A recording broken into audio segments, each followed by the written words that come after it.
Okay, today we're going to do a bank reconciliation. We're going to fill out the checkbook register, and we'll fill out the bank rec, which is on the back.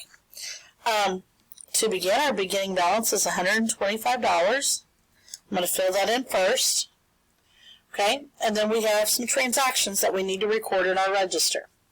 On 315, I'm going to start on the second line because my balance is on the 125. On 315, we wrote check 200 to roads for gas in the amount of $15.50, which that's going to come out of our account, so I'm going to subtract it, which will give me $109.50.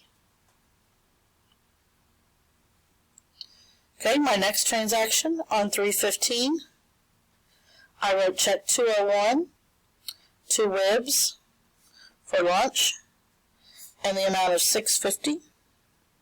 I forgot to put my $15.50 right there. Subtracting my $6.50, I have $103.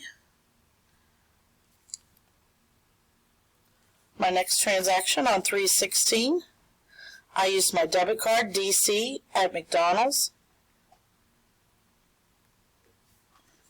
for $3.45 for dinner.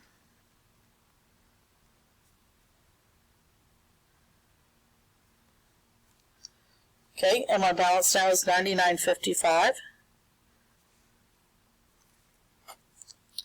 Next, I had a transaction 317. I'm going to make a deposit, put some money in there if I got my paycheck. It's a deposit of my paycheck. And the amount, it's going to go over to this column over here, $80, because I took $20 out for spending money. I'm going to add it because it's a deposit to get $179.55.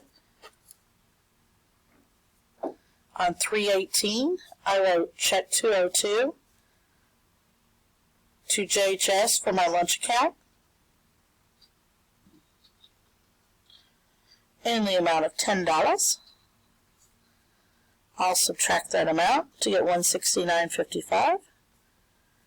And my last transaction is going to be using my debit card on 319 to Pizza Pro for pizza in the amount of $805. If you notice, I like to eat. Subtracting that, I should get $161.50. That should be my ending balance, $161.50. Kind of wrote that funny, didn't I? All right. Now, I have my checkbook register done. I'm going to turn my page over, and I have my bank statement. I just got it in the mail. Here it is. They sent it to me, or maybe they sent it to me through email. Okay? But if you notice, it's the First Bank of J-Town. It has my account number, my beginning balance, my ending balance, and all my transactions that I completed through March. Okay? Now, as we said before, if it's on the statement, it gets a check mark on the register. So $15.50 is going to get a check mark on my register because it was on the bank statement. Okay? McDonald's, $3.45. It's going to get a check mark because it was on the bank statement. This is my bank statement. Okay, I made a deposit of $80 and checked $805. I'm going to try to check them both off. That was on the statement, so they both got check marks. Then I'm going to complete my register. Bank statement balance, right up here. That's my bank statement ending balance, $178. Did I have any deposits that I made that were not on the statement? Do I have a deposit that doesn't have a check mark? I have two transactions, but they're not what? Deposits. So no, I'm going to put 0. 0, 0, 0.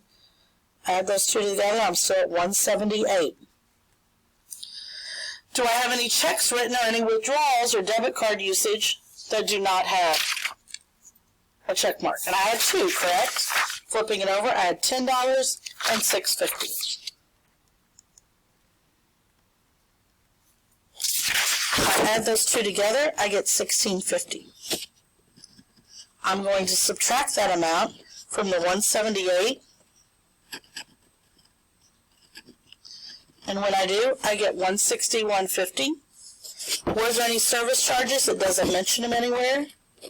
So my balance is $161.50. which reconciles with my checkbook register of $161.50. They both should equal. All right, questions? I hope not. I hope you do good on your next activity.